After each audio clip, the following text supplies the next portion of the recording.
सारी इम्पोर्टेंट बातें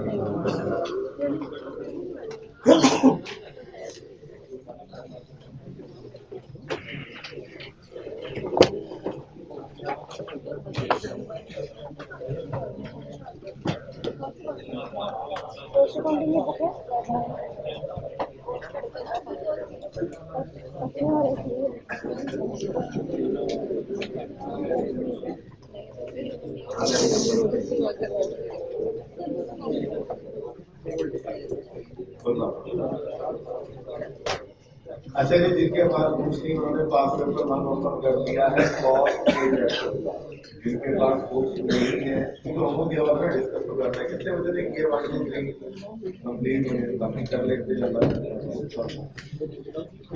अच्छा सुने, सेकंड और थर्ड क्वेश्चन में भी डिस्कस कर दिए थे आपने पास पेपर 2 और 3 यस सर। हुए थे लोग सर करने वाले तब नहीं आए थे हुए थे यस सर। या नहीं हुए थे साथ मैंने डाटा बढ़ाया तो सब बातें सब बातें प्लीज बंद कर देंगे आप पास पेपर 2 और 3 कॉस्ट के चैप्टर के ग्राफ की डिस्कशन हमने कल कर ली। मैंने आपकी जो एग्जिस्टिंग एग्जांपल्स थी जो मैंने ग्राफ में कराई थी आपको सुपरवाइजर वाली कॉस्ट का ग्राफ और लेबर वो मटेरियल कॉस्ट वर्क डिस्काउंट वाला, इन दोनों में थोड़ा डाटा बना के पर यूनिट कॉस्ट निकलवाई थी कल आपको जी बोले। कितने बच्चों ने घर जाके फिर क्वेश्चन 3 का ग्राफ बनाए थे वो दो एक दो बच्चे हैं हो गया था ग्राफ वैसे ही बना है बाकी सबको पेपर में जब नहीं समझ आएगी तो अगली बार बना लेंगे वो मेरे ख्याल से सारा पास पेपर पास पेपर 1 की थोड़ी सी बात करूँ लेकिन इंपॉर्टेंट बात है उसके ऊपर। पहली बात डेप्रिसिएशन एक्सपेंस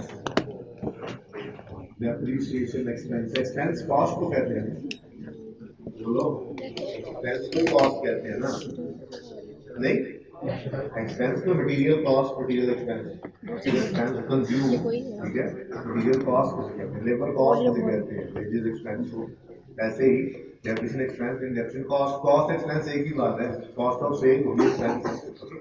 अच्छा ये बताएं कि डेप्रिसिएशन एक्सपेंस ये भी तो कॉस्ट है ठीक है ये फिक्स्ड होती है या वेरिएबल फिक्स्ड है या वेरिएबल फिक्स्ड है या वेरिएबल फिक्स्ड है कुछ बच्चों के देख में आ रहा है कि फिक्स्ड है अगर स्ट्रेट लाइन है और वेरिएबल है अगर रिड्यूसिंग बैलेंस ऐसे ही है ये जिन लोगों को देख में ये बात आ रही है कि फिक्स्ड है तो ये स्ट्रेट लाइन है तो फिक्स्ड अगर रिड्यूसिंग बैलेंस मेथड की डायरेक्शन है तो वो वेरिएबल ये बिल्कुल गलत ख्याल डेप्रिसिएशन एक्सपेंस कैलकुलेट किया स्ट्रेट लाइन से या रिड्यूसिंग बैलेंस मेथड से एक बार ये कैलकुलेट हो गया उसके बाद किसी ने एलोकेट होना है सारे का सारा कॉस्ट ऑफ सेल में जाए चाहे सैलरी में चाहे एडमिन में हम कम प्रोडक्शन करें या हम ज्यादा प्रोडक्शन करें या हम बिल्कुल प्रोडक्शन ना करें याद होगा आपको कि प्लांट आइडल भी पड़ा हो तो हम डेप्रिसिएशन एक्सपेंस चार्ज करते थे ठीक है तो डेप्रिसिएशन एक्सपेंस स्ट्रेट लाइन का वो तो ठीक है बिल्कुल फिगर ही सेम आती है रिड्यूसिंग बैलेंस मेथड में डेप्रिसिएशन एक्सपेंस बदलता है उस मेथड की वजह से ठीक है रिड्यूसिंग बैलेंस मेथड में दूसरे साल में डेप्रिसिएशन थोड़ी सी कम आई क्या मतलब आपने प्रोडक्शन भी कम की हो सकता ज्यादा की हो पहले साल में हो सकता बहुत कम भी की हो लेकिन डेप्रिसिएशन एक्सपेंस कैलकुलेट करने का डिसाइडिंग फैक्टर कोई आउटपुट नहीं था बस मेथड एक था इसका मतलब डेप्रिसिएशन एक्सपेंस तो हमेशा फिक्स्ड ही होती है चाहे मेथड स्ट्रेट लाइन हो चाहे मेथड रिड्यूसिंग बैलेंस हो लेकिन एक मेथड ऐसा है ठीक है मैं तो यूं भी कह दूंगा चाहे method sum of year digit sum of ये पढ़ाया नहीं ना अभी ये उन क्लासों में 5 मिनट की बात होगी जिन क्लासों में आप घरों को चले जाएंगे जिन क्लासों में मैं आपको इंटीग्रेटेड टॉपिक के मुश्किल मुश्किल सवाल कराऊंगा जिन क्लासों में मैं आपके रेवेन्यू को कवर दे रहा हूँ जब आप घर बैठे होंगे और पेपर में वो वाले सवाल आएंगे जो आखिरी क्लासों में पढ़ेंगे ये उन क्लासों की बात कर रहा हूँ, उसमें सम ऑफ ईयर डिजिट और आउटपुट मेथड, ये दो मेथड रहते हैं। 5 मिनट की छोटी एग्जाम्पल पढ़े हुए हैं आपने उन्होंने। तो मैं ही कह रहा हूँ स्ट्रेट लाइन मेथड हो, रिड्यूसिंग बैलेंस हो, सम ऑफ ईयर डिजिट हो, डेप्रिसिएशन हमेशा क्या है, फिक्स है। बस एक मेथड ऐसा है जिसमें डेप्रिसिएशन एक्सपेंस फिक्स्ड नहीं है, वेरिएबल बन जाता है, और वो मेथड कहलाता है आउटपुट मेथड। वो मेथड कौन सा है जी? Output method. इस आउटपुट मेथड के आपने इंट्रो के अंदर डिफरेंट नेम्स पढ़े थे। इसको आउटपुट मेथड भी कहते हैं, यूजेज मेथड भी कहते हैं, इसको सर्विस और मेथड भी कहते हैं, और मेथड कहते हैं, और मेथड भी कहते हैं, इसको माइलेज मेथड भी कहते हैं। ठीक है, ये सारे ही नाम जब आपको आउटपुट मेथड में एग्जांपल से करवाऊंगा तो उस वक्त भी ये लिखवाऊंगा, लेकिन चले आज भी लिख लेंगे आप। ठीक है, ये मैंने 3 मेथड्स लिखे हैं अलग अलग। ये अलग अलग मेथड्स नहीं है, ये एक ही मेथड है, बेसिकली आउटपुट मेथड है। मैंने उसके डिफरेंट नेम्स आपको बताए, ये कंफ्यूज ना कर लीजिएगा। ठीक है, तो अब ध्यान में रख रहे सिर्फ आउटपुट मेथड। आउटपुट मेथड से आने वाली डेप्रिसिएशन ये कभी भी फिक्स्ड नहीं होती। मैं मिसाल लेता हूं आपके सामने।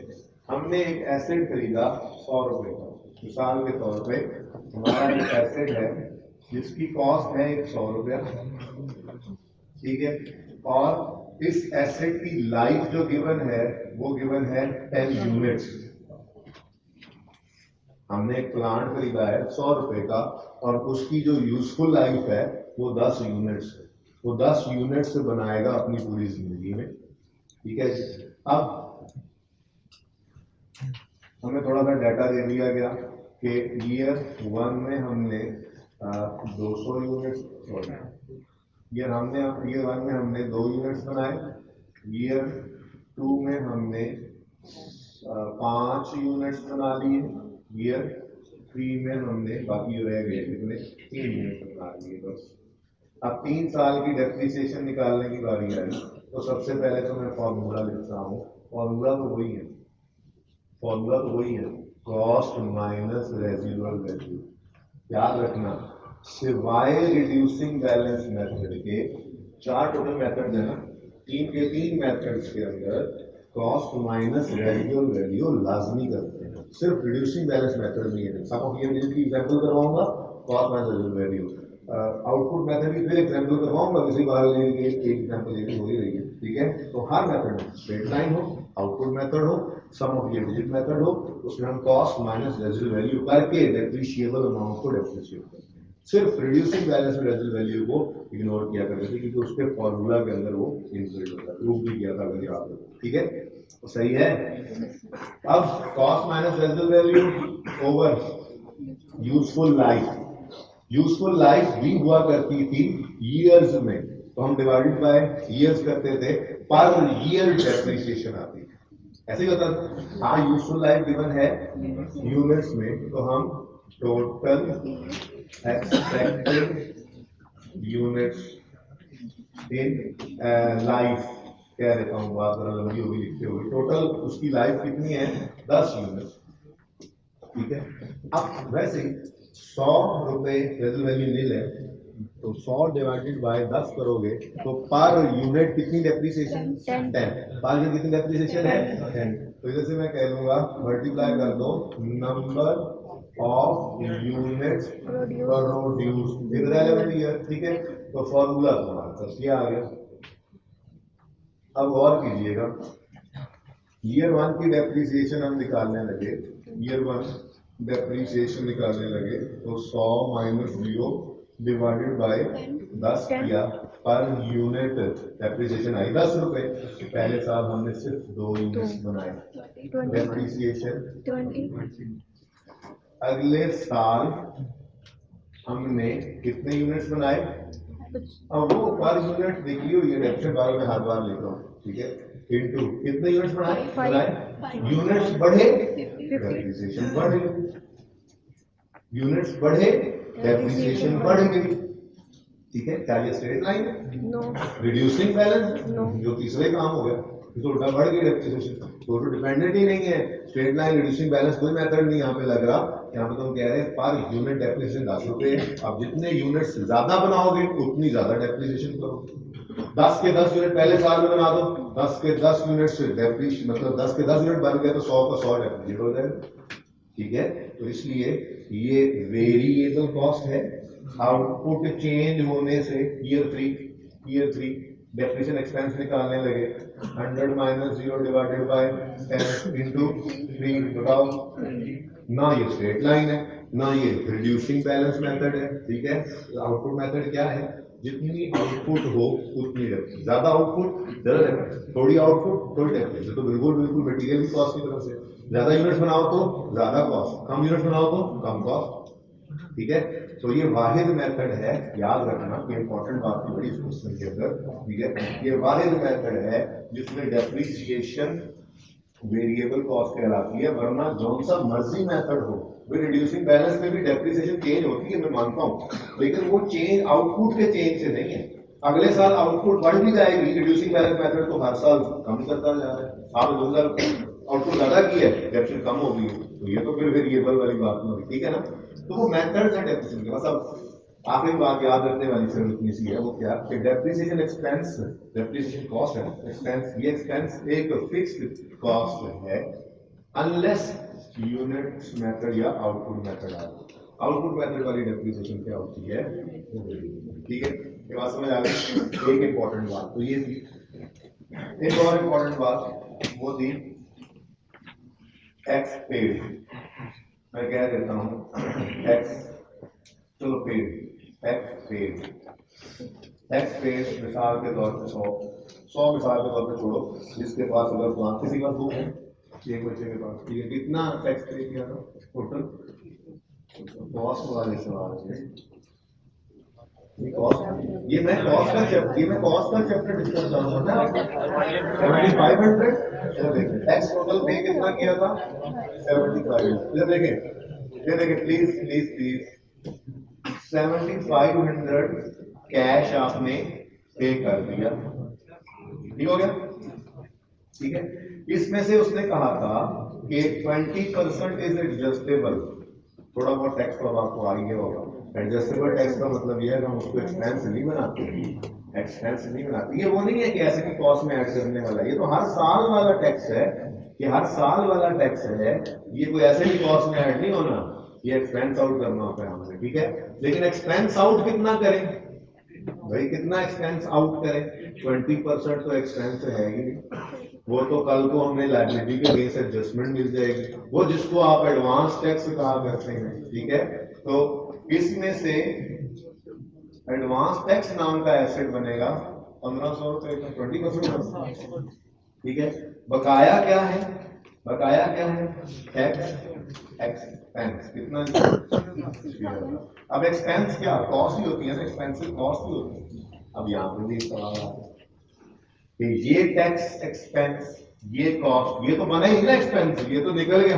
ठीक है, ये टैक्स एक्सपेंस या ये कॉस्ट, ये फिक्स्ड है या वेरिएबल, फिक्स्ड है ये वेरिएबल बोलो भाई। गवर्नमेंट ऑफ पाकिस्तान ने टैक्स काट लिया है, आप अपना एसेट चलाएं चाहे ना चलाएं, ये पैसे उन्होंने काट लिए हैं, ये फिक्स हैं, ये हर साल इतना टैक्स लेते हैं।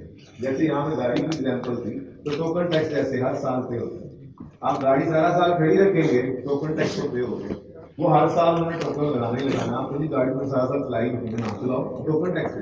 ठीक है, तो फिर ये टैक्स एक्सपेंस भी क्या था, ये फिक्स। तो जो आपको फिक्स कॉस्ट लग रही थी वो वेरिएबल साबित हुई इस सवाल में। ठीक है, सवाल पढ़ेंगे ना जाके, तो आउटपुट मेथड गिवन था, कॉस्ट 12 लाख गिवन थी, कॉस्ट 12 लाख गिवन थी, और लाइफ जो है वो 1 लाख माइल्स गिवन थी, और रेजल वैल्यू 3 लाख गिवन थी। ठीक है, ठीक है, मैं कुछ फिगर जा रहा हूँ। तो 9 लाख डेप्रिशिएबल अमाउंट आई थी, डिवाइड बाय 1 लाख करें तो 9 रुपए पर किलोमीटर, यूनिट नहीं किलोमीटर, गाड़ी माइलेज में। ठीक है, कितने मील उसकी जिंदगी है जी, 100 मील, लाख मील के बाद हमने उसको बदल देना, तो लाख मील हमने उसे चलाना है, तो 9 लाख बटा लाख करेंगे तो 9 रुपए पर किलोमीटर उसकी डेप्रिसिएशन आ गई। आप जिस साल जितनी गाड़ी चलाओगे उतनी डेप्रिसिएशन वेरिएबल, ठीक हो गया।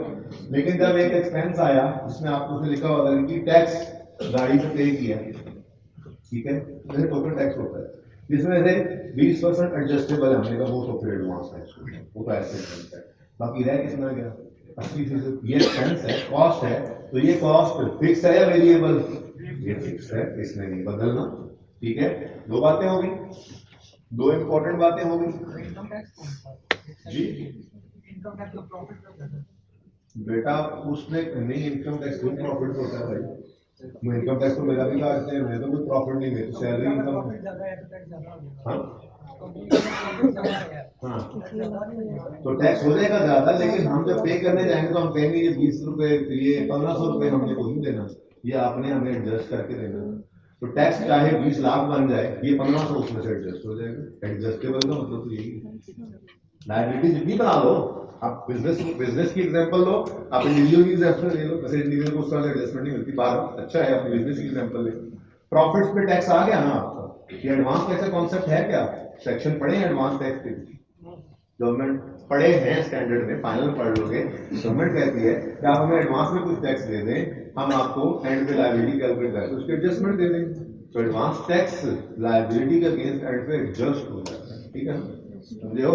इसलिए वो एक्सपेंस नहीं है, एसेट है, फायदा देगा। कब? जब हमारी लायबिलिटी बनेगी, जितनी भी बने, ज्यादा बने थोड़ी बने, वो लायबिलिटी पे करते हो हम कहेंगे 1500 को नहीं देना, फिर उसी कैसे एडजस्ट कर पाएंगे, करो, ठीक है। एडजस्टमेंट मतलब ये पैसे वापस नहीं करते, लायबिलिटी के अगेंस्ट थोड़ी सी एडजस्टमेंट मिल जाती है और आपको लायबिलिटी कम पे करेंगे, ठीक है। तो है तो फायदा ना, cash outflow, sorry cash inflow होना ये भी फायदा है, या कैश आउटफ्लो कम होना ये भी फायदा है, ठीक है। समझो ये बात, क्लियर है? चलो आगे, ठीक है। इसी तरह से एक तीसरी चीज थी और वो थी इंश्योरेंस। क्या जी? इंश्योरेंस वालों ने इंश्योरेंस ले लेनी है सालाना, इंश्योरेंस पर एनम गिरती है, ठीक है जी। होती नॉर्मली ये रेंट की तरह से जो है वो बिल्कुल एक फिक्स अमाउंट होती है, तो ये भी क्या है, फिक्स कॉस्ट। तो पूरे सवाल के अंदर दो कॉस्ट फिक्स, एक ये 6000 का टैक्स और एक ये कितनी थी, 36,000 की इंश्योरेंस, ठीक है। 36,000 की इंश्योरेंस, ये भी क्या थी, फिक्स। बाकी सारे के सारे खर्चे जो क्या थे, जैसे मिसाल के तौर पे पर लीटर प्राइस गिवन थी पेट्रोल की, ठीक है। अब भाई आपको पता ही है वो गाड़ियों का कारोबार था, ठीक है, गाड़ियों का काम करते हैं। अब आपको पता है जितनी ज्यादा गाड़ी चलेगी उतना पेट्रोल लगेगा और उतने ही आपकी पेट्रोल की कॉस्ट बढ़ती जाएगी, ठीक है। अब अपने आप से एग्जांपल अप्लाई करें, मिसाल के तौर पे आपने कहा जी हमारा मोटरसाइकिल जो है वो 1 लीटर में 50 किलोमीटर करता है, ठीक है। अब अगर आपने 100 किलोमीटर मोटरसाइकिल चलाया तो कितने लीटर पेट्रोल जलाया, तो कैसे निकाले आपने, 100/50। आपने 200 लीटर, सॉरी 200 किलोमीटर मोटरसाइकिल भगाया तो आपने कितने लीटर जलाए, 200/50 किया 4।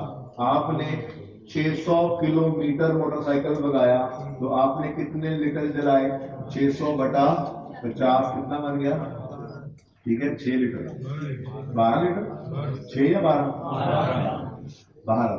अब आज की कॉस्ट क्या है, वो शायद 117 में पहुंची हुई है। तो जब आपने पर मतलब टोटल नंबर ऑफ लीटर्स निकाल लिए तो फिर आपने सिर्फ उसको प्राइस से मल्टीप्लाई करना।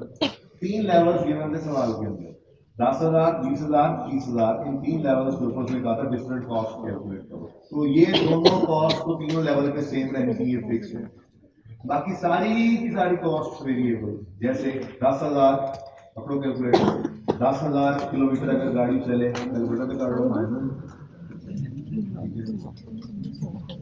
जी, 10,000 किलोमीटर अगर गाड़ी चले और मुझे लिखा हुआ था गाड़ी पर लीटर 15 किलोमीटर की एवरेज देती है, जैसे आपकी बाइक 50 किलोमीटर दे रही है पर लीटर, तो उनकी कार, दरवाजा खुलवा दे सर, दरवाजा खुलवा दे सर, दरवाजा। हाँ दरवाजा खुलवा दो, दरवाजा खोल देंगे कुछ सामने रख के, वो वाली क्लास वाले कितने बच्चे वैसे आए हुए यहाँ पे, हैं आज टीचर्स वाली क्लास में आबादी कम थी तो ठीक है। पानी दूँ पानी दे मुझे लगा बच्चे घर होंगे ले ठीक है, तो मैंने खूब जो लिया घाट आ गए उनको हिदायत की दुआएं। ठंडा ठीक है, अच्छा सुने आपके मोटरसाइकिल की एवरेज थी 50 किलोमीटर फी लीटर, ठीक है, और सीडी वाले कहते हैं 70-50 करता है ना, मैंने कहा 70 लीटर तो 70 किलोमीटर, तो एक बच्चे ने क्लास में कहा नहीं सर 70 कोई नहीं करता, मैंने चलो 50 कर लो हो जाएगी, ठीक है। तो सुने सुने ऐसे ही ये वाली कार 1 लीटर में 15 किलोमीटर की एवरेज देती है, जो उन्होंने बताया था, ठीक है, जो डाटा था। अब 10,000 किलोमीटर चलाओ तो कितने लीटर चलेंगे, 10,000 बटा 15 करो, जैसे आप 100 बटा 50 करें, 10,000 बटा 15 करो, कितने लीटर जला लिए, 166। पुराने पाकिस्तान वाला रेट गिवन था पेट्रोल का 75 रुपए, मल्टीप्लाई करो 75 रुपए से 50,000 10,000 किलोमीटर चलाओगे तो पेट्रोल 50,000 का चलेगा। अब 20,000 पे जाओगे तो 20,000 बटा 15 इंटू 75 करो, 1,00,000 बात समझे हो, वेरिएबल कॉस्ट। 1 किलोमीटर भी बढ़ाओगे तो वेरिएबल कॉस्ट है, वो कॉस्ट बढ़ती जाएगी। ऐसे ही रिपेयर मेंटेनेंस कॉस्ट थी, ऐसे ही पार्ट्स रिप्लेसमेंट, वो जब वर्कशॉप पे आप जाते हैं कुछ किलोमीटर के बाद वेरिएबल कॉस्ट, ऐसे ही टायर रिप्लेसमेंट कॉस्ट थी, तो सारी की सारी कॉस्ट जो है वो वेरिएबल थी सिवाय दो की। इवन फिक्स, ये जो आपको लग रही थी फिक्स कॉस्ट, ये भी वेरिएबल थी। सबसे पहले यही बात की हमने कि depreciation expense is a fixed cost unless output method is used. So this method is variable बनती है, वरना फिक्स ही जो आपका मर्जी मेथड हो फिक्स है, ठीक है। तो सिर्फ इंश्योरेंस और 6,000 का टैक्स ये फिक्स थे, तीनों लेवल पे सेम रहने थे, बाकी सब के सब वेरिएबल कॉस्ट। जिन्हें अल्लाह ने तौफीक नहीं दी, question 1 was a very good question, और इस तरह में टेस्ट भी हो सकता है सवाल, आप जरूर उसको कर लीजिएगा, वही तफसील में डिस्कशन कर लेंगे, ठीक है। क्लियर है बात। क्वेश्चन नंबर 2 के अंदर जो ए पार्ट था, वो ए पार्ट भी आपका मेरा डिस्कस हो गया था। जो मैंने आपको कल एक टेबल पढ़ाया था, कंपैरिजन फाइनेंशियल अकाउंटिंग और कॉस्ट अकाउंटिंग का, उसी की रिक्वायरमेंट थी। 4 एक पॉइंट लिख रहे थे, 4 नंबर की बात थी, 4 पॉइंट बाकी थे, हमने 5 ही आपसे लिए थे, ठीक है जी। और क्वेश्चन नंबर 1 और 2 के ग्राफ में, सेकंड के 2 ग्राफ में जिनको मसला था, मैंने डाटा बढ़ाया था आपकी एग्जांपल्स का, उन्होंने नहीं ध्यान दिया, आज जाके कर लीजिएगा।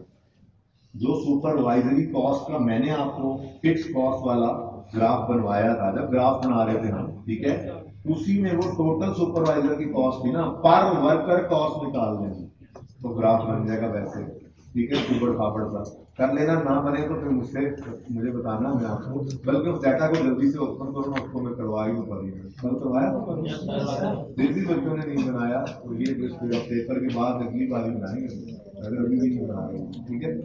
ऐसे ही बल्क डिस्काउंट वाला मटेरियल जो था, उसमें भी टोटल कॉस्ट मटेरियल की गिवन थी, हमने वो क्या करना था, divided by number of units material के ऊपर यूनिट मटेरियल कॉस्ट आ जानी थी, उसका ग्राफ बनाना था, तो वो बिल्कुल वैसे ही बनना था जैसा गिवन था। कितने बच्चे ने घर जाके डिस्कशन के बाद बनाए थे, 2 बाकी शुरू हुए थे, 1 2 3, ठीक है, बन गए थे बिल्कुल सही।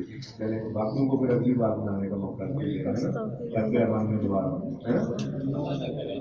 अल्लाह आप तो कर रहे हैं, आप करें और अल्लाह ना करे, आप जो मर्जी करें, अल्लाह ना करे, फिर वही बात है। ओके, ओपन करेंगे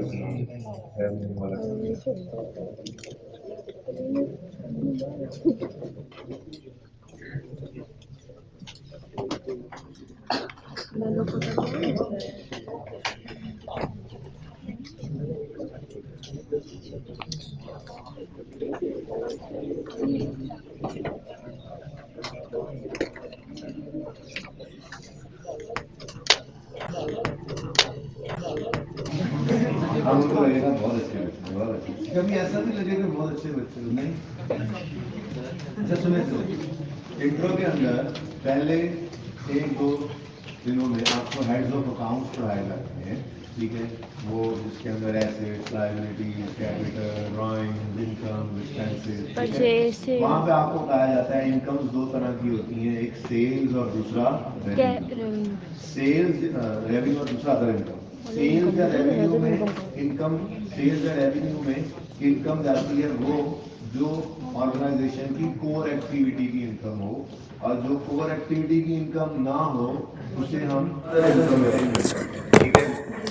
अब मैं अपने बच्चों को ये मिसाल अक्सर दिया करता हूँ इंट्रो के अंदर कि जैसे राइज की कोर एक्टिविटी है टीचिंग सर्विसेज में, इनके पास कुछ सरप्लस कैश आया, इन्होंने पीछे तारिक ब्लॉक में 2 मकान खरीद कर उन्हें रेंट पे दे दिया, हॉस्टल बना दिया या रेंट पे दे दिया।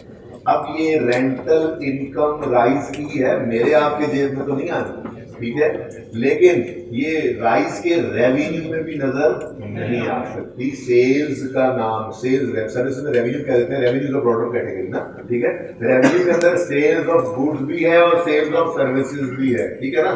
तो बाहर सेल रेवेन्यू इंटरचेंजेबल यूज होते हैं।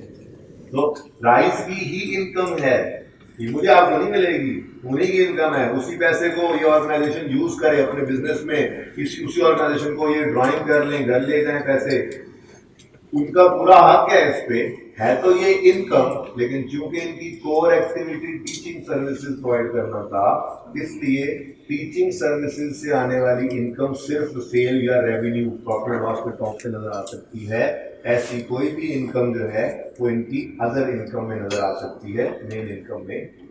तो IFRS 15 ने भी आते साथ ही, कहते नहीं जुड़ते साथ ही उसने ये कह दिया, आते साथ ही उसने सबसे पहली बात क्या की है, रेवेन्यू क्या है, रेवेन्यू क्या है, income arising in the course of an entity's ordinary activities, ठीक है, जो उसकी कोर मेन, ऑर्डिनरी कहते हैं कोर मेन एक्टिविटी से जो इनकम आए उसको रेवेन्यू कहते हैं। दूसरी बात मैंने आपको जुबानी बता दी, जो नॉन कोर एक्टिविटी से इनकम आए है उस ऑर्गेनाइजेशन की इनकम ही, वो आप उससे छीन नहीं सकते, लेकिन वो उसके रेवेन्यू में दिखाने पे IFRS करना कोई एतराज है कि जो प्रॉफिट एंड लॉस के अंदर सेल या रेवेन्यू नाम का आइटम आ रहा होता है, ये इनकम उसमें जाकर उसको ओवरस्टेट ना करे, ये जरा non core activity other income में शो कर लो, है तुम्हारी इनकम, हमें कोई एतराज, ठीक है।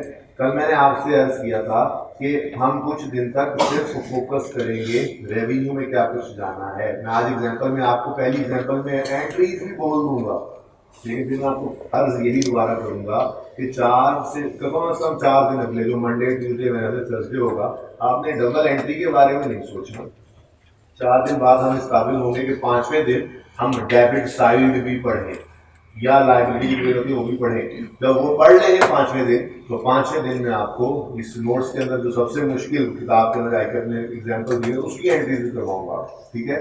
लेकिन वो उसका टाइम आने तक अभी सिर्फ फोकस किस पे होगा, ये जो सेल्स की फिगर नजर आती है प्रॉफिट एंड लॉस अकाउंट के अंदर, ये सेल्स की फिगर में कितनी अमाउंट जाएगी और कितनी अमाउंट नहीं जा सकती, ठीक है, कौन सी अमाउंट कब जानी है, कौन सी अमाउंट कब जानी है, ये सारी बातें, यानी कि सेल या रेवेन्यू जो क्रेडिट हम करते हैं ना अमाउंट, वो अमाउंट कितने से क्रेडिट हो, अगले 4 दिन हमारी डिस्कशन इसी के ऊपर होती जाएगी, ठीक है। नेक्स्ट नाम भी इसका रेवेन्यू ही है स्टैंडर्ड में। नेक्स्ट है कस्टमर की डेफिनेशन, वो कहता है customer is a party that has contracted with an entity. Entity, एक तो इस एंटिटी को अंडरलाइन करो ना, ऊपर भी एंटिटी लिखा होता है, भी एंटिटी लिखा होता है, ये खब्बे पासे या सज्जे पासे लिखो, लिखो एंटिटी मीन्स सेलर, दुकानदार, एंटिटी मीन्स सेलर, लिख लो ये दुकानदार, ओके। पूरे स्टैंडर्ड में, इस स्टैंडर्ड ने सेलर के लिए नाम एंटिटी इस्तेमाल किया है, तो जहां जहां भी आपको ये एंटिटी नजर आया करेगा, तो ये नहीं कि बिल्कुल ही लकीर चौकीर बन जाओ, थोड़ा कॉन्टेक्स्ट भी देख लेना है ट्रांजैक्शन का। बहरहाल एंटिटी का लफ्ज इस स्टैंडर्ड ने कस्टमर इसके लिए, सेलर के लिए इस्तेमाल किया, ठीक है। The customer is a party that has contracted with an entity to obtain the goods or services that are an output of entity's ordinary, उस एंटिटी की ऑर्डिनरी एक्टिविटीज है, उसका जो कॉन्ट्रैक्ट उसने किया है वो परचेज करने का, लाया ये सेल जिसको करेंगे उसको कस्टमर कहते हैं, जिसने वो चीजें खरीदनी है, ठीक है। अब एक चीज सामने आई, गुड्स और सर्विसेज, देखिए थोड़ी सी बात उसकी भी कर ले जरा, मैं आगे स्टेप्स शुरू नहीं करवा सका, बड़ी तफसील से मैंने ये बात की आज बच्चों के साथ। अगली उम्र वाली एग्जाम्पल कितने बच्चों ने ट्राई की, इससे अगली एग्जाम्पल हुई थी अपने बेटे को बच्चे बाहर मैंने वो लैपटॉप करवानी है तो फीस से बात करूंगा।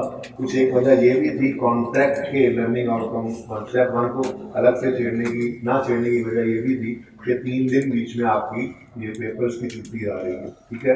तो इन 3 दिन के अंदर आपने पेपर्स को तैयार करना है, इसको कर नहीं सकेंगे, एक बात।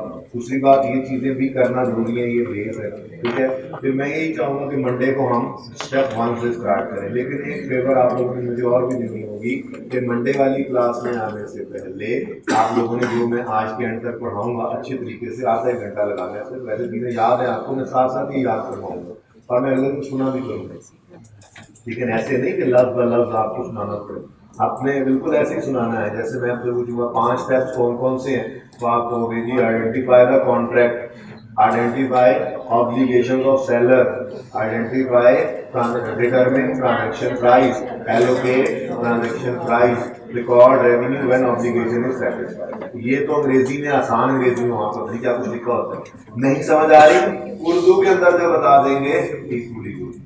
लेकिन पॉइंट्स हमारी टिप्स पे होंगे, हर जगह से गुजरते हुए ये पॉइंट्स हम अपनी टिप्स पर करते जाएंगे। मैं साथ साथ आपको ये याद करवाया करूंगा, लेकिन अगले दिन मैं आपसे सुना भी करूंगा, ठीक है। तो मंडे से इंशाल्लाह ये काम फुल थ्रॉटल में स्टार्ट होगा, लेकिन इस बेस को ध्यान से बनाइएगा, यही बेस के ऊपर सारी बिल्डिंग और खड़ी होनी है जो आज होगी, ओके। अच्छा जी, अब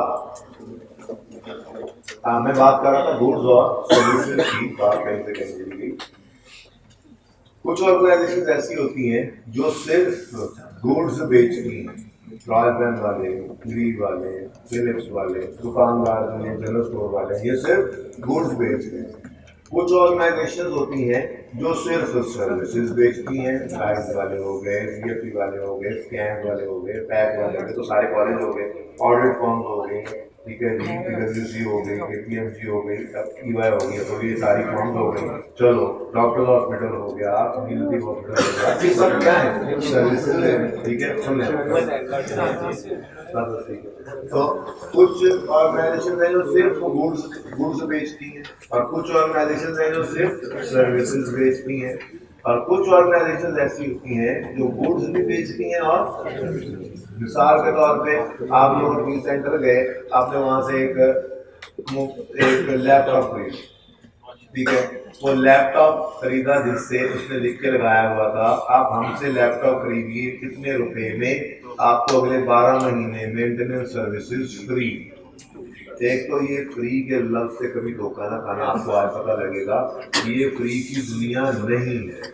इस दुनिया में कुछ भी फ्री नहीं है। फ्री की दुनिया बनने के बाद अच्छे अमल करोगे तो वो जन्नत में सब कुछ फ्री मिलेगा, ये फ्री की दुनिया नहीं है। यहाँ पे कुछ भी फ्री नहीं है, कहने वाला लास्ट कहे फ्री नहीं होता वो, ठीक है। अभी देखेंगे इंशाल्लाह। बहरहाल वो फीस सेंटर का दुकानदार जो है, वो फीस सेंटर का दुकानदार कंप्यूटर भी बेच रहा है। भाई आवाज क्लियर आ रही है? प्रॉब्लम की बात है, जब शोर ज्यादा हो थोड़ी देर के लिए बंद कर देंगे। वो फीस सेंटर वाला दुकानदार लैपटॉप गुड्स भी बेच रहा है और 1 साल आगे वादा कर रहा है कि मैं सर्विसेज भी दूंगा, टेक्निकल सर्विस या मेंटेनेंस सर्विस। मिसाल के तौर पे और मिसाल लेते हैं, पीटीसीएल वाले हैं, आपने कहा जी पीटीसीएल वालों के मुझे आपके इंटरनेट की सर्विसेज चाहिए। उन्होंने कहा कि ठीक है, मॉडम आपको एक बार खरीदना पड़ेगा, फिर हम आके उसको इंस्टॉल कर देंगे और सर्विसेज के अगेंस्ट आपसे हर महीने पैसे देंगे, इंटरनेट सर्विस आती नहीं। अब पीटीसीएल ने आपको मॉडम भी बेचना है, तार शार आगे लगानी है, उसके पैसे भी ले लेने हैं, मॉडम भी बेचना है, ठीक है, और फिर सर्विसेज भी देते रहना है। तो कुछ ऑर्गेनाइजेशन ऐसी होती हैं जो सिर्फ गुड्स बेचती हैं, कुछ सिर्फ सर्विसेज बेचती हैं, कुछ गुड्स प्लस सर्विसेज, ठीक है, बात समझ रहे हैं। अच्छा, अब वो जरा बात आ गई थी, अब देखेंगे अपनी एग्जांपल में क्या होना है।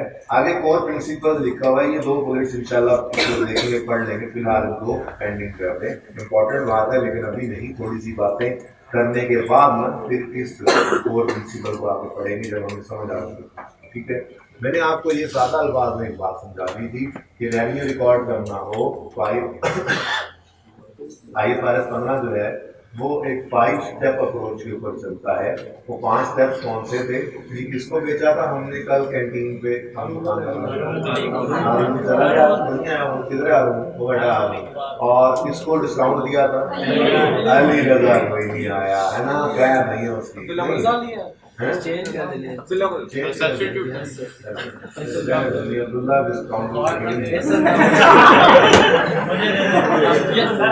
तुम भी सेम सेम सिर्फ मैं ही जिसको डिस्काउंट मिल सकता हूँ, ठीक है,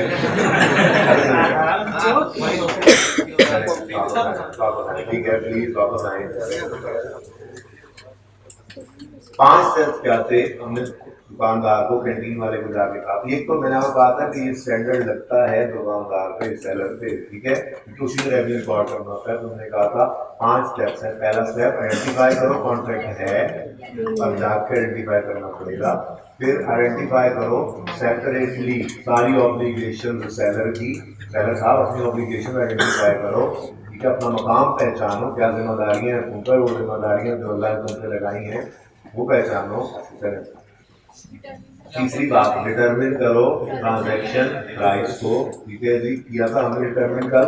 हमने कहा जी देयर इज अ कॉन्ट्रैक्ट, फिर जी क्या है ऑब्लिगेशन की, लेस बेचिए और जूस बेचिए और बिस्किट बेचिए, ठीक है जी, मैंने ये डिलीवर करने हैं। उसने कहा मेरी ऑब्लिगेशन, हमने कहा कितने में? हमने कहा 100 रुपये में, अब उनको 100 रुपये में, ठीक है। हमने कहा अच्छा फिर एलोकेट करो ट्रांजेक्शन प्राइस डिटरमिन, तो उसने कहा जरूरत नहीं है, इनके मुंह पर भी 50, 30 और 20 ही लिखा हुआ है, इसलिए 100 वाली चीज को 100 में ही बेच रहा हूँ, नो नीड ऑफ एलोकेशन। फिर हमने कहा था ठीक है, रेवेन्यू रिकॉर्ड करो अगर ऑब्लिगेशन सेटिस्फाई करना, ठीक है। और दूसरे केस में डिस्काउंट आया था, क्या किया था हमने देखा था। अब यही 5 स्टेप्स यहाँ पर लिखे हुए हैं IFRS 15 की 5 स्टेप मॉडल है ये मतलब 5 शराइत पूरी होंगी तो रेवेन्यू रिकॉर्ड होगा, ठीक है। मेरे से एक शर्त भी पूरी ना हो, IFRS 15 कहता है मैं नहीं कर देना रेवेन्यू रिकॉर्ड को। अब IFRS 15 कौन है? स्टैंडर्ड है, ठीक है। आपने उसकी बात माने बगैर रेवेन्यू रिकॉर्ड कर लिया तो फिर ईयर एंड पे कौन आएगा? ऑडिटर, ठीक है जी।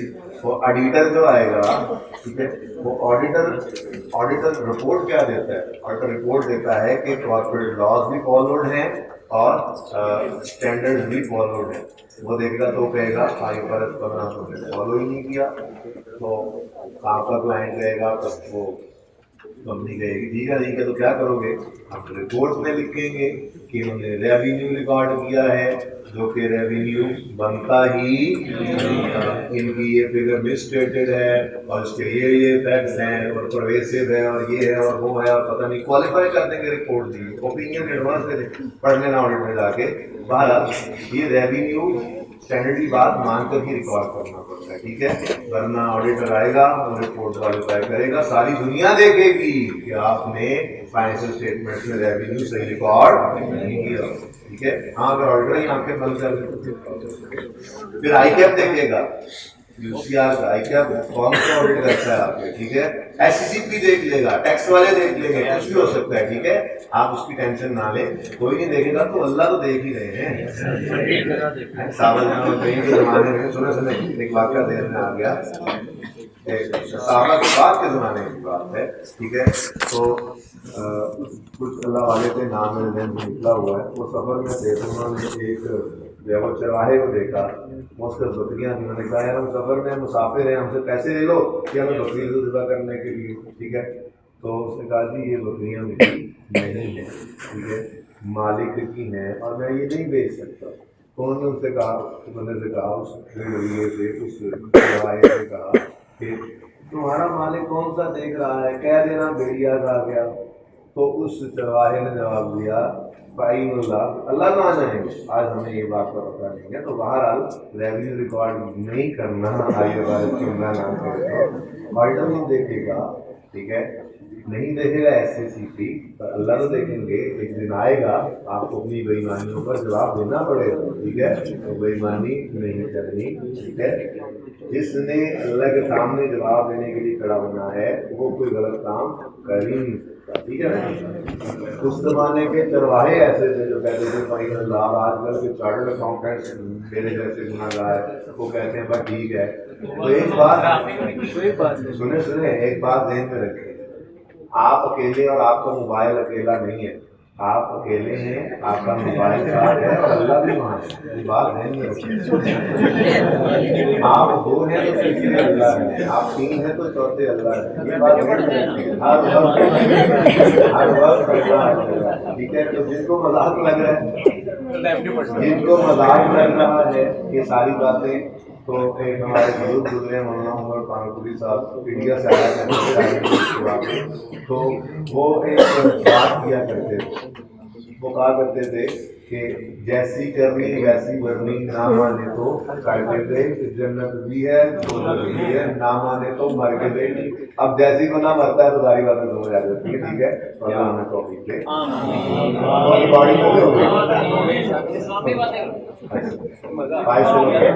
applying this core principle involves following a 5-step model as follows. Step 1, identify the contract with the customer. Step 2, identify the separate performance को ब्रैकेट लगा लो अभी, बस जिसको हम ऑब्लिगेशन कह रहे थे स्टैंड उसको परफॉर्मेंस ऑब्लिगेशन कहते हैं। फिर आप परफॉर्मेंस पे ब्रैकेट लगा लो, एक आदमी समय चार पढ़ देंगे इसको परफॉर्मेंस ऑब्लिगेशन पीओ कहने लग जाएंगे, ठीक है। ऑब्लिगेशन को नाम हम रखेंगे PO, performance obligation. Identify the separate obligations, add करो आगे ऑफ सेपरेट। ये भाई बुक अपनी अपनी लेके आना बहुत जरूरी है। इसके अंदर बहुत कुछ लिखेंगे हम इसके ऊपर, इसकी बुक के ऊपर लिखेंगे अंडरलाइन कर करके चीजें, तो बाद में काम देंगे। नहीं लिखेंगे तो बाद में उसको नहीं आएंगे क्या लिखा था क्या पढ़ा था। और एक और बात, आप लोगों को इजाजत है आप रिकॉर्डिंग भी कर सकते हैं। वैसे भी मैंने कभी मना नहीं किया, लेकिन रेवेन्यू के टॉपिक में मैं एक्सप्रेसली भी कह दिया करता हूँ यार कर ही लेना रिकॉर्डिंग, अगर लगे तो आपको घर जाके दोबारा भी सुन सकते हो। क्योंकि ये ऐसा टॉपिक है जो बाहर बातें ही होती हैं इसके अंदर, तो दोबारा सुन के भी कभी कभी फायदा होता है। मैं तो वैसे भी रिकॉर्डिंग आपको नहीं होगा, लेकिन रेवेन्यू में अक्सर तो कह भी दिया करता हूँ कि अगर करना चाहें तो रिकॉर्डिंग जरूर कर ले, टाइम मिल जाए तो घर पे जाके दोबारा सुना भी जा सकता है, रिवीजन हो सकता है, ठीक है। फास्ट फॉरवर्ड बोलो, तेज बोलो, मैं तेज बोलूँगा, ठीक है। Okay, identify separate performance obligations of seller, add कर लें सेलर, ठीक है। थर्ड स्टेप क्या था, डिटरमिन द ट्रांजैक्शन प्राइस, और क्या एलोकेट द ट्रांजैक्शन प्राइस। जरूरत नहीं पड़ी थी, एक हार्मोन के केस में जरूरत नहीं पड़ी थी, केस में पड़ी थी, ठीक है। Step 5, recognise revenue when or as an entity satisfies performance obligation. इससे पूछेंगे भाई तुमने अपनी जिम्मेदारी पूरी कर दी जी, क्या जिम्मेदारी भाई, तुमने लेज जूस और बिस्किट दे दिया? नहीं जी, मैंने लेज और जूस तो दे दिया है हारून के हाथ में, लेकिन बिस्किट अभी आए नहीं थे, मैंने उससे कहा है कल ले जाना। तो फिर जाएगा, फिर तुम बिस्कुट का रेवेन्यू भी कल ही रिकॉर्ड करना, क्योंकि अभी तुमने अपनी ऑब्लिगेशन सेटिस्फाई, ठीक है। तो एक बात वैसे स्टेप 5 के साथ अपने तौर पे लिख लो एक बात, काम की बात है, कभी आगे भी काम आएगी। एक आसान उसूल लिख लो कि नॉर्मली स्टेप 5, समझो मैं स्टेप 5 लिखवा रहा हूँ आपको, ठीक है। उसमें क्या कहा, परफॉर्मेंस ऑब्लिगेशन सेटिस्फाई करो, रेवेन्यू रिकॉर्ड करो, देखो साहब। Normally revenue is recorded when control is shifted to customer.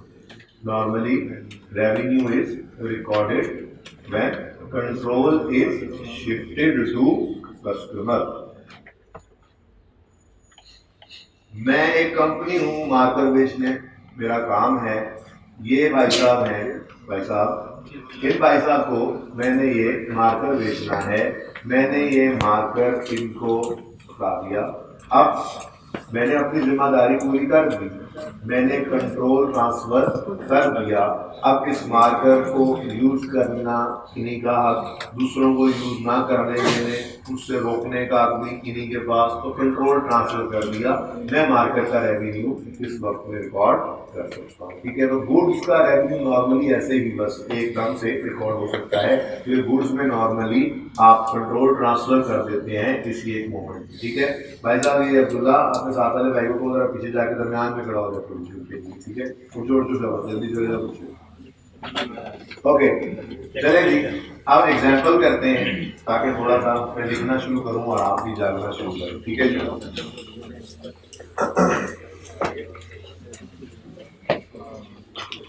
थोड़ी देर बाद आ जाना भाई, ऐसे जरा दरवाजे के बाहर तुम मुंह निकालो, दरवाजे के बाहर माजवा सादा लेके वापस आ जाओ। खड़े हो जाओ, बैठना नहीं है, जाओ जरा बाहर से चक्कर लगाते हो।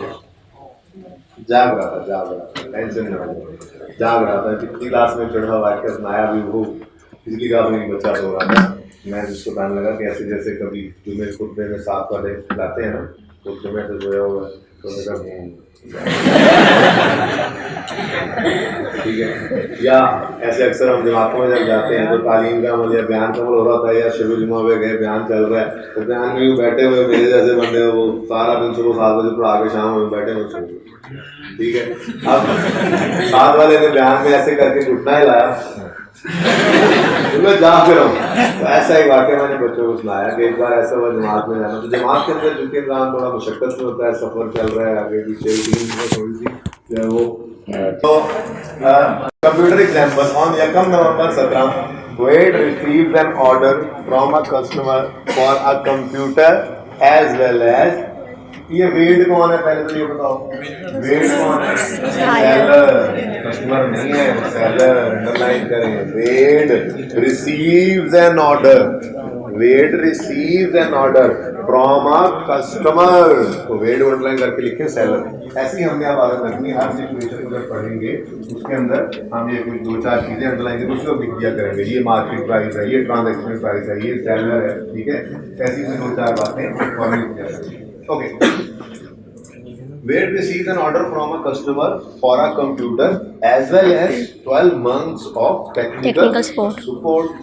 Wade delivers the computer and transfers its legal title. हाँ, legal title transfer करना है। एलडी का दफ्तर जाएंगे, रजिस्ट्री करानी पड़ेगी। भैया आप लैपटॉप लेने गए हो, कंप्यूटर लेने गए हो, तो भाई साहब कहें चलो जी हो गया, ये पैसे देने चले, आप एलडी के दफ्तर चलते हैं, ये नाम आपके रजिस्ट्री करवानी है मोबाइल इसकी, कंप्यूटर की या मोबाइल की। ऐसा होता है? नहीं, ऐसी बात नहीं होती। जिसके साथ ऐसा होता है पता नहीं फिर वो कहाँ पे होता है। तो कलीग के साथ ऐसा है जी, पता नहीं करेगा। चले बात, नॉर्मली ऐसा नहीं होता। तो ये जो लिखा हुआ है जो क्या, transfer it's legal title, underline करके लिखो, रसीद बनाकर इनफ। ठीक है, यानी इसका कोई भी गुड्स जो आप खरीदते हैं बाजार से जाके, उनका लीगल टाइटल कैसे ट्रांसफर होता है, वो रसीद बनाएंगे आपके नाम की होगी, वो रसीद आपके जेब में है, अब आप वो चीज लेकर निकल आए पैसे देकर, तो वही उसका लीगल टाइटल है, वही प्रूफ है कि ये डॉक्यूमेंट आप है। ठीक है, चलेंगे। Wade delivers the computer on the to the customer on the same day. यकम नवंबर 17 को वेड ने कंप्यूटर डिलीवर कर दिया है। The customer paid 420 up front, आगे मत बोलो कट्टे उसमें, अप फ्रंट मतलब एडवांस में पैसे दे दिए। अब वैसे तो सुनो, मैं एक बार बस ये एंट्री बोल रहा हूँ, ठीक है, अभी अगले 4 दिन फिर सोचना नहीं। कैश कितना आया वैसे? 420। सेल्स तो अभी सिर्फ रिकॉर्ड कर सकते हो 300, आगे बताएगा भी, ठीक है ना, वो देख लेते हैं। बाकी क्या होगा, वही एडवांस सर्विस, वही advance income, deferred income, liability, और उसको फिर आहिस्ता आहिस्ता जैसे जैसे ग्रांट खत्म हो रही होती थी, हम कहते हैं इनकम बनाओ, ऐसे ऐसे सर्विसेज दे रहा होगा, ऐसे ऐसे इनकम बनती, तो ये बातें सारी करेंगे इंशाल्लाह। अभी फिलहाल आपने ना इसको सोचना है ना इसको सोचना है, फोकस सारा कहाँ पे रखना है, सेल या रेवेन्यू की अमाउंट में कौन सी फिगर जाएगी। Is it clear? ठीक है, इसलिए अभी आपने इस बारे में बिल्कुल भी ओके। अच्छा जी, अब तरकीब से बात शुरू करते हैं। मुझे बताएं, कॉन्ट्रैक्ट है, हम कहेंगे जी बिल्कुल there is a contract between between Wade and customer for sale of goods वगैरह, ठीक है, rendering of services। अच्छा, seller परफॉर्मेंस ऑब्लिगेशन आइडेंटिफाई करो। आप ही सेलर हो, आप सेलर के अकाउंटेंट हो, वेट के अकाउंटेंट हो, आपने रेवेन्यू रिकॉर्ड करना है। बताओ कितनी परफॉर्मेंस ऑब्लिगेशन, कितनी ऑब्लिगेशन? 2 है। कौन सी है? कंप्यूटर और टेक्निकल सर्विस। कंप्यूटर डिलीवर करना है, दूसरा टेक्निकल सर्विस। कौन सी भी है? सर्विसेज है, ठीक हो गया। अच्छा, और वो कहता है the computer sells for 300 and technical support sells for 120। 300 को अंडरलाइन करें, 120 को अंडरलाइन करें जी। ये क्या है? मार्केट प्राइस है बेटा, ट्रांजैक्शन प्राइस नहीं है। हमने उसके साथ जो कॉन्ट्रैक्ट किया है ना, वो किया है कंप्यूटर ले लो, 12 महीने की सर्विसेज भी देंगे, और वो 420 इकट्ठे दे गया। लेकिन ये बताने का तरीका क्या है, ये लिखने का तरीका किस तरह से, वो कहना यूं चाह रहे हैं कि अगर हम सिर्फ कंप्यूटर जाके खरीदें, एक बंदा जाए, आप लोग जाएं, आप नहीं मुझे नहीं चाहिए सर्विस, मेरे पास है अपना बंदा, हमने रखा हुआ IT वाला, हमें आप सिर्फ कंप्यूटर भेज दें, वो कहते हैं ठीक है जी, कंप्यूटर फिर 300 का। कंप्यूटर कितने का है? 300 का, सर्विस नाम है।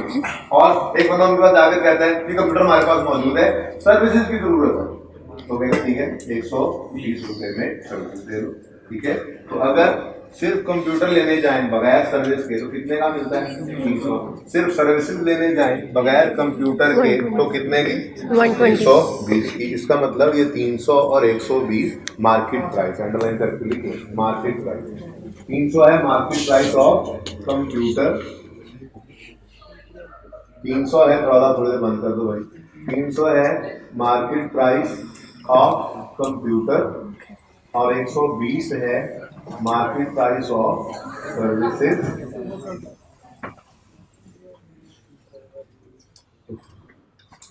₹420 ये टोटल मार्केट प्राइस, ठीक है। अब ट्रांजैक्शन प्राइस को कल क्या डिफाइन किया था मैंने? आसान अंदाज में आपसे लिखा भी था रेड मार्कर से ताकि याद रहे। ट्रांजैक्शन प्राइस में क्या था? जो पैसे दुकानदार ने मांगे हैं वो क्या कहलाती है? Transaction price. आसान लगा, हम रेवेन्यू का स्टैंडर्ड हम पंजाबी में पढ़ेंगे, रेवेन्यू का स्टैंडर्ड टेंशन नहीं आप, ठीक है। आपको जैसे समझ आएगा वैसे पढ़ेंगे, ओके, रिलैक्स हो गए जी। ट्रांजैक्शन प्राइस क्या है? जो पैसे दुकानदार ने, परेशान ना हो पैसों वाले बैठे हैं, अगर कोई और मांग रहे हैं, नहीं हाँ उर्दू में पढ़े, ठीक है, सबकी जुबान को ये एक कॉमन चीज तो है ना, ठीक है, ओके जी। सुने क्या बात कर रहा था मैं? दुकानदार जो पैसे मांगे उसे हम कहते हैं ट्रांजैक्शन प्राइस, ठीक है। अब दुकानदार ने कितने पैसे मांगे? भाई देखो, कस्टमर कोई पागल थोड़ा ही होगा कि दुकानदार कहे 400 दे दो और वो 420 पे करके जाए अप फ्रंट, तो ऐसी बात न सोचने लग जाना कि पता नहीं कहाँ लिखा हुआ दुकानदार ने मांगे। भाई वो कह रहे हैं दुकानदार ने आज, ये कस्टमर ने आज कंप्यूटर उठाया, उसने कहा सर्विसेज भी देंगे 12 महीने, कंप्यूटर भी ले जाओ, कंप्यूटर आज से ले लिया और अप फ्रंट कितना पे कर दिया है? 420। तो 420 जब वो पे करके जा रहा है तो इसका मतलब ट्रांजैक्शन प्राइस थी ना ये, ठीक है। तो जब मार्केट प्राइस और ट्रांजैक्शन प्राइस में कोई डिफरेंस ना हो तो फिर हमारा सिनेरियो पहले वाली एग्जांपल बन गई थी ना, ठीक है, जिसमें हारून वाली एग्जांपल जिसमें हमें एलोकेशन की जरूरत, ठीक है, सही है ना। तो अब इसका सोल्यूशन मेरा आपसे जो है ना, असल में मैंने आप क्या कहा है, हमारी लड़ाई क्या है? रेवेन्यू कितना रिकॉर्ड करें, रेवेन्यू या सेल में कितनी अमाउंट जाए, ठीक है। अब जरा ध्यान से सोच के बताइएगा, वो कह रहा है पहले तो ईयर एंड देख लेगा, तो कहता है how revenue should be recorded for the year ended 31 दिसंबर। यहाँ मैंने लिखा फॉर द ईयर एंडेड 31 दिसंबर, ठीक है। अब मुझे बताएं, जैसे मैंने अभी थोड़ी देर पहले अपने दोस्त को ये मार्कर बेचा था, तो ये मार्कर का कंट्रोल मैंने एक लम्हे में ट्रांसफर कर दिया था, ठीक है। मैंने अपनी ऑब्लिगेशन को एक लम्हे में ट्रांसफर कर दिया था, तो मैं इस मार्कर का रेवेन्यू रिकॉर्ड करने का उसी मौके पर ही जो है वो एलिजिबल हो गया। ऐसे ही है, तो ऐसे ही वेट का केस है। वेड क्या कह रहा है, वेड ने 1 नवंबर को जब कॉन्ट्रैक्ट हुआ तो वेड ने कंप्यूटर सेम डे पर डिलीवर कर दिया, ठीक है। यानी मैं यूं कह सकता हूं कि वेड ने 1 अप्रैल 2000 1 नवंबर 2017 पर इसने ये कंप्यूटर डिलीवर कर दिया। तो हम स्टेप वाइज चल रहे थे, चलो हमने कहा जी देयर इज अ कॉन्ट्रैक्ट, हम बात है शुरू में there is a contract between Wade and customer for sale of goods and services, ठीक हो गया। फिर दूसरा स्टेप, ये स्टेप्स की हेडिंग एक आध दिन दे लो, उसके बाद नहीं लेंगे, ठीक है, टाइम नहीं जाया करना। फिर आगे जाके जब प्रैक्टिस करेंगे 4-5 दिन बाद माइक नहीं से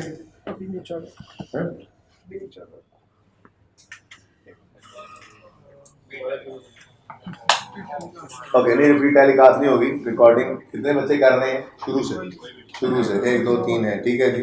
रिकॉर्डिंग की जरूरत पड़ी तो आप लोग जो है वो ठीक है, रिकॉर्डिंग जो बच्चे रिकॉर्डिंग संभाल के रखेंगे, ओके। अच्छा जी, आपने क्यों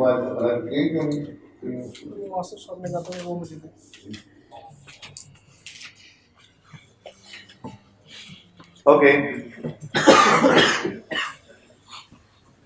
कितनी देर से बंद है आवाज अभी, चलो ठीक है, पक्की गल है, पक्की गल ये ना हो तस्वीर आ रही है आवाज ना आ रही है भाई। ये रिकॉर्डिंग जिन बच्चों के पास है प्लीज, ये मुझे अगर जरूरत पड़ी मैं चेक करवा लूंगा आज, तो ये कल काइंडली रिकॉर्डिंग दे दीजिएगा, ओके। ताकि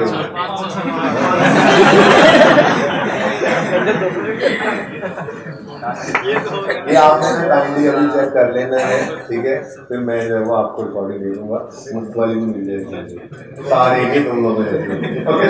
time please please please.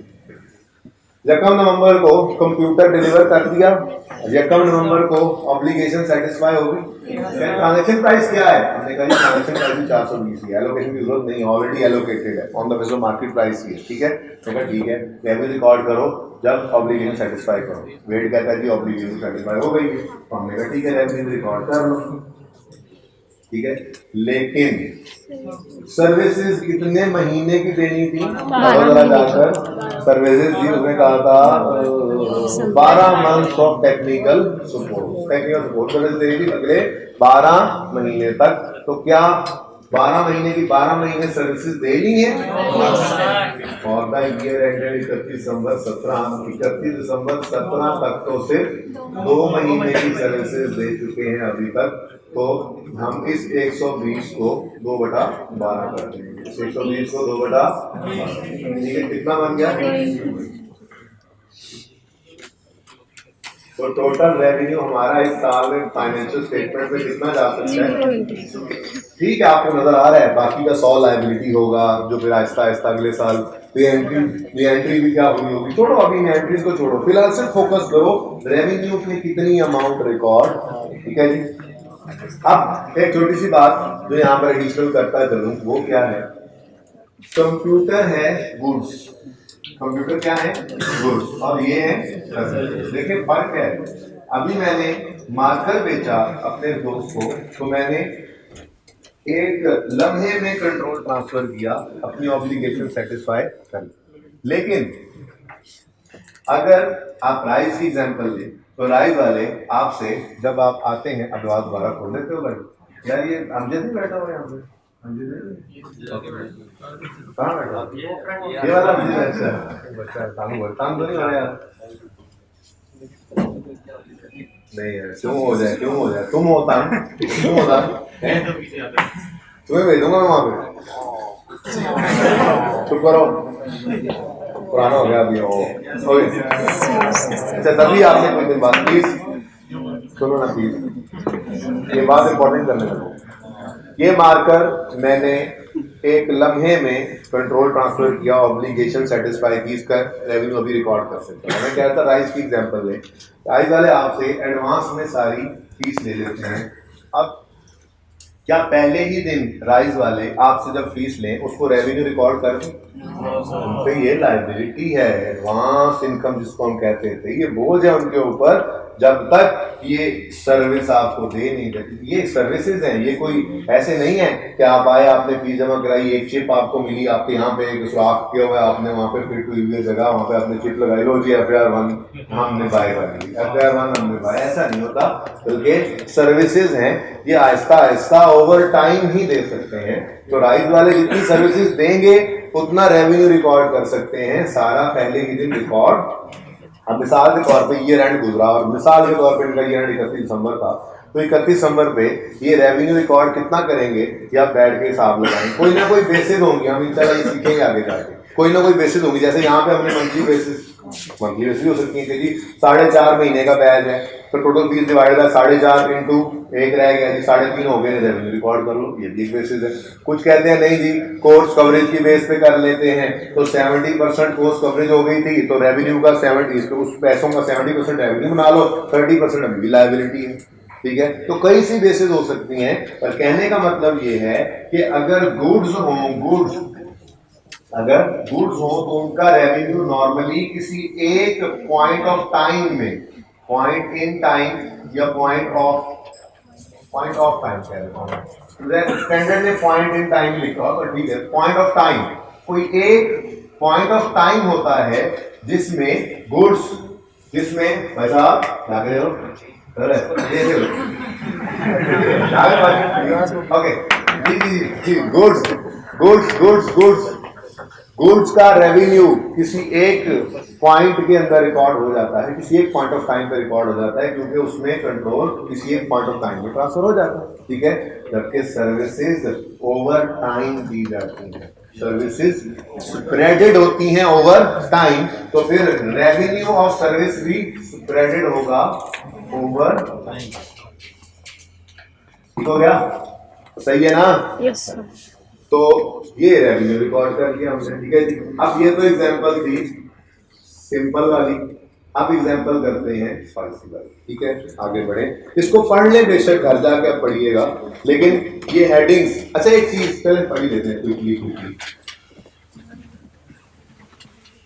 Step 1, identify the contract. There is an agreement between various customers for the provision of goods, and provision का मतलब कोई provision दूसरी नहीं, provision of goods का मतलब provide करना। ठीक है, Step 2, identify separate POs. There are 2 separate POs performance obligation। ठीक है, 2 separate POs, कौन सी? Supply of computer, supply of support। Step 3, determine the transaction price। Transaction price is 420। Step 4, allocate the transaction price। There is no need of allocation because luckily, ये लिख सकते हैं हम step 4 के सामने लिखेंगे, luckily transaction price is equal to market price of each individual component in the contract या transaction। क्या मतलब ये कि हमारे पास इस ट्रांजैक्शन में कितने कंपोनेंट्स थे, कितनी ऑब्लिगेशंस थी अलग अलग जी, 2 ऑब्लिगेशंस थी। Yes, sir. एक कंप्यूटर, दूसरी सर्विसेज। तो मार्केट प्राइस ऑफ कंप्यूटर और मार्केट प्राइस ऑफ सर्विसेज। ठीक है, ये कितनी बन रही हैं, देखो ट्रांजैक्शन प्राइस कितनी है 420, और यहाँ पर 300 जमा 100। ठीक है, तो आप लिखेंगे लकीली और आगे ये लिख लेंगे PP is equal to NP of each individual component. ठीक है, ताकि आपको याद हो। ओके जी, उसके बाद स्टेप 5 के अंदर उसने बिल्कुल वही बात की हुई है, और रेवेन्यू उसने भी 320 ही रिकॉर्ड किया है, इसको पढ़ लीजिएगा। ठीक है जी, ले रही बात। ओके, हैंडसेट एग्जांपल है,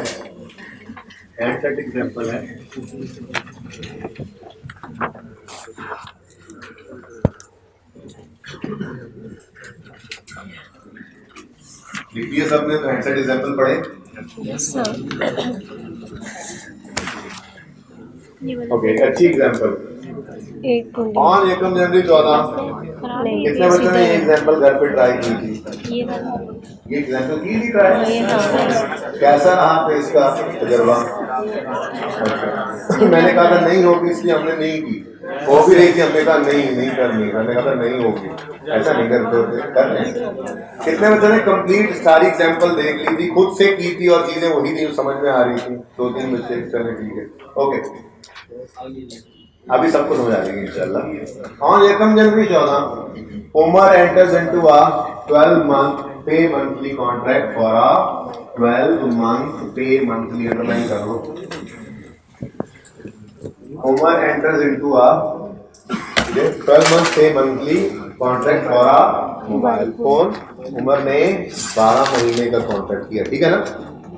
the contract is with Mobiling. Mobiling तुम ही तो हो, मोबिलिंग यस सर आपका अपना नेटवर्क मोबिलिंग के साथ उमर ने एक कॉन्ट्रैक्ट किया है। वो कॉन्ट्रैक्ट के टर्म्स क्या हैं? अब पहले यहाँ रुक जाओ और मुझे बताओ सेलर कौन है? मोबिलिंग। और कस्टमर कौन है? उमर नहीं है, उमर नहीं है सेलर, ठीक है भाई साहब?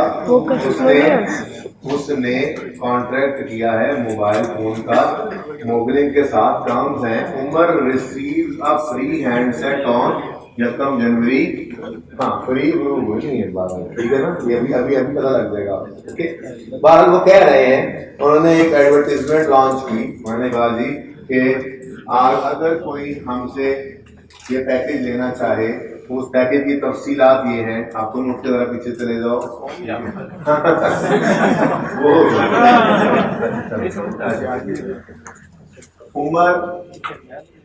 उमर ने उन्होंने एडवर्टाइज क्या किया? उन्होंने कहा जी अगर कोई बंदा हमसे मंथली बेसिस के ऊपर एक पैकेज ले ले तो हम मंथ के एंड पे उससे 200 रुपए का बिल लेंगे, लेकिन हम उसको देंगे क्या?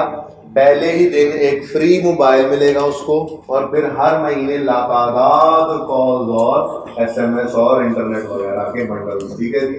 तो ये सारी बातें वो कह रहे हैं कि जी उनको मिलेंगी जो 200 रुपए पर मंथ देंगे, ठीक है?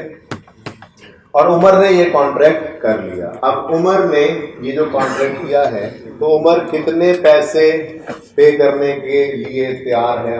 200 पर मंथ इंटू 12 मंथ्स, यानी 2400, ठीक है जी? तो उमर पेज वो कहता है Umar receives a free handset, पहले दिन फ्री हैंडसेट मिलेगा। एंट्री इसी सवाल की, शायद ये सबसे मुश्किल सवाल बनता हो एंट्रीज के हवाले से, इसी सवाल की वापस आके आपको एंट्रीज करवाऊंगा। फिलहाल एंट्रीज सोचनी, जस्ट रेवेन्यू को सोचो, ओके? इसी सवाल की एंट्री इंशाल्लाह करेंगे। पहले 5 मिनट आपको दूंगा, आपसे नहीं होगी, फिर आपको मैं एंट्रीज करवाऊंगा, ओके? ठीक है? Umar receives a free handset, हो भी सकती है, and Umar pays a monthly fee of 200 which includes unlimited 3 minutes. Umar is billed on the last day of the month. यहीं पर आप आगे लिख लो ट्रांजैक्शन प्राइस कितनी है, लिख लो कितनी है ट्रांजैक्शन प्राइस। ट्रांजैक्शन प्राइस आप इसी पॉइंट के आगे लिखो, ट्रांजैक्शन प्राइस 200 पर मंथ है बेटा। ये पूरी ट्रांजैक्शन साल की है, एंट्रीज पे पूरी कहानी समझ आएगी। बाहर आ 200 into 20, 400 is the PP transaction price। लिख लिया जी? अच्छा जी, तो मुझे आप बता सकते हैं क्या कोई कॉन्ट्रैक्ट है? जी बिल्कुल है, कॉन्ट्रैक्ट है उमर और मोबिलिंग के दरमियान, ठीक है जी? क्या कॉन्ट्रैक्ट है? मोबिलिंग साहब सेलर है ना, ठीक है? मोबिलिंग साहब मोबाइल भी दे रहे हैं और मोबिलिंग साहब जो है वो और सर्विसेज भी दे रहे हैं, ठीक है? तो मोबिलिंग साहब की कितनी ऑब्लिगेशंस हैं? मोबाइल सेट भी देना है इन्होंने और नेटवर्क सर्विसेज भी देनी, ठीक है? और ट्रांजैक्शन प्राइस क्या है? ट्रांजैक्शन प्राइस जो है 200-2400, ऐसे ही है ना? Yes sir. 22400 क्या आगे बढ़ो। Customer may purchase the same handset from Mobilink for 500 without the payment. एक बंदा कहेगा जी मैं तो यूफोन तुम ही तो हो लूंगा, ठीक है, सर्विसेज तो वही चाहिए। हाँ आपका मोबाइल मुझे बहुत पसंद है, आप मुझे सिर्फ मोबाइल दे दें, तो क्या नहीं बेचेंगे? बेचने के लिए बैठे हैं मार्केट में, गुड्स बेच रहे हैं, सर्विसेज बेच रहे हैं, ठीक है। तो गुड्स बेच दें अगर बगैर सर्विसेज के, तो कितने का मोबाइल बेचते हैं? 500। ये 500 क्या है? मार्केट मार्केट प्राइस किसकी है? ये अंडरलाइन कर लिया होगा आपने 500 को। ये बोलते बोलते आप ये बातें लिखेंगे, मैं नहीं कहा करूंगा ये लिखा करें स्टैंडर्ड के अंदर। ये तो मैं जब बोल रहा हूँ बातें, आप भी ऐसे साथ साथ ये लिखते जाएंगे तेजी तेजी से, जो काम की बात लगे। तो 500 का अंडरलाइन करके आपने लिख लिया होगा MP of handset, MP of mobile set handset, ठीक है। और मैंने आपको ये बता दिया था कल कि स्टैंडर्ड के अंदर स्टैंडर्ड अमाउंट प्राइस का इस्तेमाल आई कहता है। कोई ऐसा बंदा भी आ सकता है जो कहे नहीं जी मैं दे होंडा लेसा की तरह, मैं तो जी सैमसंग यूज करूंगा, मैं तो आपका मोबाइल इस्तेमाल नहीं करना चाहता। हाँ सर्विसेज आपकी मुझे बहुत पसंद है, तो आप अपनी सर्विसेज जस्ट मुझे दे दें, तो ऐसा भी हो सकता है। सिर्फ सर्विसेज भी वो दे सकते हैं। और वो सर्विसेज के क्या कह रहे हैं जी, they may also enter into a payment plan without the handset, in which case the plan costs them 175 per month। तो ये 175 पर मंथ क्या है? Market price of services, market price of package, ठीक है। जो मंथली पैकेज है उसकी market price है, सही है। चलो कोई मसला नहीं है, 1 मिनट लगेगा, आप मार्केट प्राइस चेक कर लेते हैं। मार्केट प्राइस मोबाइल सेट की मार्केट प्राइस 500, सर्विसेज की मार्केट प्राइस 175 मल्टीप्लाई बाय 12। यहाँ पर वर्किंग भी कर लेते हैं अपने हिसाब से, ठीक है। यहाँ पर सर्विसेज 175 पर मंथ इंटू 12 की बात करें तो ये कितनी 2100 की सर्विसेज की मार्केट प्राइस हो गई, ठीक है जी। और ये टोटल ट्रांजैक्शन की मार्केट प्राइस कितनी? 2600। और आपने उमर को ये सारा कुछ ये पैकेज जो बनाकर दिया, ये कितने में बेचा है? हो गया गड़बड़। क्या हो गया? ट्रांजैक्शन प्राइस मार्केट प्राइस के बराबर नहीं है। There is a discount in this transaction. हो गई गड़बड़? तो कोई मसला नहीं है, तो कोई गड़बड़ ही नहीं है। हम एलोकेट कर देंगे ट्रांजैक्शन प्राइस को on the basis of price. तो हमने 2400 को एलोकेट करना इंटू 500 डिवाइडेड बाय 600 कितना? 461.5। ठीक है अच्छा, 461.5 ज्यादा बेटर है। उसके बाद 2400 को इधर भी एलोकेट करो, 2400 इंटू 2100 बटा 2600 जी 1938.5 टोटल हो गया, यही बराबर है। अब ये तो हो गई एलोकेशन। अब इस सवाल में रिक्वायरमेंट नहीं है, आप आगे पढ़े तो लिखता है company year and is 31 July 2014। Company year and is 31 जुलाई 2014। इसके आगे ऐसे ही लाइन लिखते जाए, रिक्वायरमेंट ऐड कर लें। What amount of revenue will be recorded for the year ended 31 जुलाई 2014।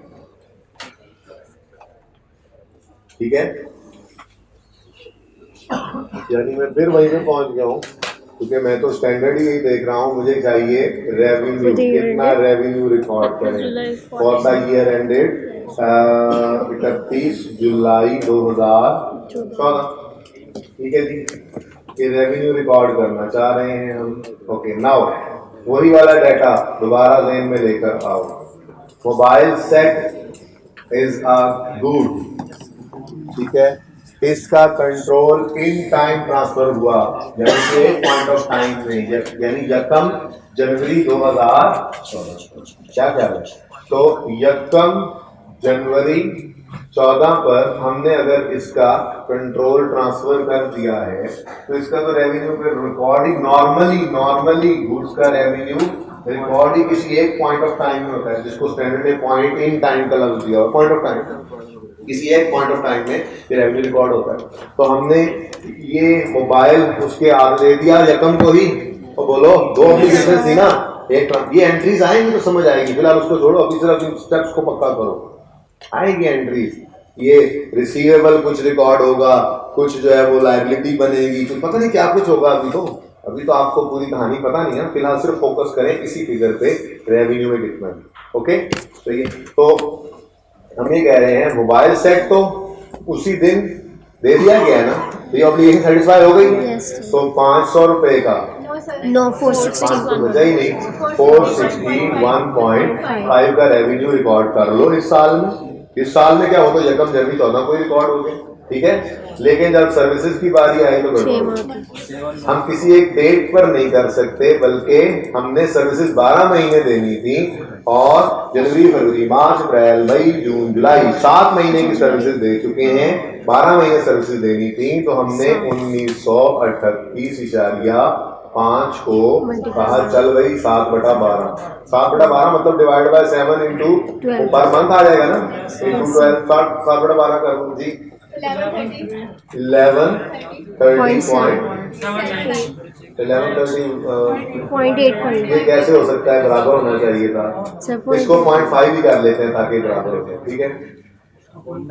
मतलब आपने ये कर लो 131 कर लो, या 130.7 ही रख लो, लेकिन ये लो चलो टोटल बताओ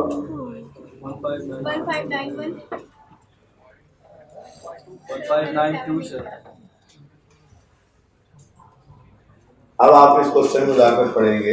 हाँ, इसके सॉरी सोल्यूशन के अंदर एक छोटी सी प्रॉब्लम आपको नजर आएगी, वो क्या है, 1938 तो आपका भी यही है जो इधर निकला हुआ है, लेकिन उन्होंने 1938 को डिवाइडेड बाय 12 करके पर मंथ 162 निकाला हुआ, पता नहीं जरा करें वैसे, 1938 डिवाइड बाय 12 करें कितना आता है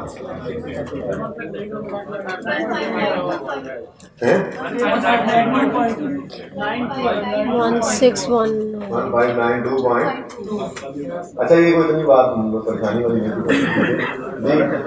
1938 जारिया 5 डिवाइड बाय 12 करो,